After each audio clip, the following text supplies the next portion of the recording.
शिव पुराण उमा संहिता अध्याय 21वां युद्ध धर्म का वर्णन। व्यास जी बोले, सनत कुमार जी, यह माना जाता है कि ब्राह्मण कुल में जन्म मिलना कठिन है। मैंने यह भी सुना है कि सर्वेश्वर शिव के सिर से ब्राह्मण, भुजाओं से क्षत्रिय, जंगा से वैश्य और चरणों से शूद्र उत्पन्न हुए हैं। महर्षि, कृपा कर बताइए कि नीच मनुष्यों की क्या स्थिति होती है। व्यास जी के वचन सुनकर सनत कुमार जी बोले, हे महामुनि व्यास जी, मनुष्य अपने द्वारा किए गए पापों के कारण अपने स्थान से गिर जाता है। मनुष्य द्वारा किए गए शुभ व अच्छे कर्म मनुष्य के स्थान की रक्षा करते हैं। क्षत्रिय जाति में जन्म पाने वाले मनुष्यों को पूर्व जन्म में किए गए बुरे कर्मों के कारण ही क्षत्रिय वर्ण में जन्म मिला होता है।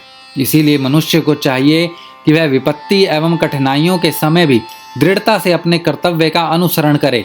उसे अपने कर्तव्यों का पालन करना चाहिए, उसे बुरे कार्यों में नहीं लगना चाहिए। इसी प्रकार मनुष्य अपने स्थान की रक्षा कर सकते हैं। शूद्र वर्ण में जन्म लेने वाले मनुष्य यदि अपने से ऊंचे तीनों वर्णों की सेवा मन लगाकर ऊंची रीति से धर्मानुसार जीवन भर करते हैं तो उन्हें अगले जन्म में वैश्य वर्ण में जन्म मिलता है।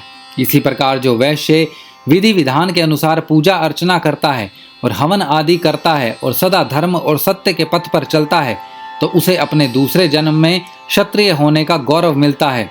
जो क्षत्रिय विधि पूर्वक यज्ञ और अनुष्ठान श्रेष्ठ ऋषिगणों के सानिध्य में पूरे करता है, वह अपने क्षत्रिय धर्म का सही से पालन करता है, उसे ब्राह्मण कुल में दूसरा जन्म मिलता है।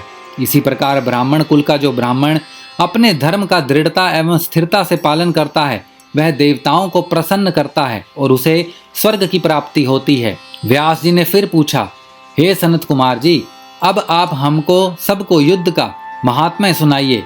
सनत कुमार जी बोले, हे महामुने, जिस अद्भुत फल की प्राप्ति विभिन्न प्रकार के यज्ञों जैसे अग्निहोष्ट्र आदि की विधि विधान से करने से भी नहीं होती, उस महाफल की प्राप्ति युद्धों द्वारा आसानी से हो सकती है।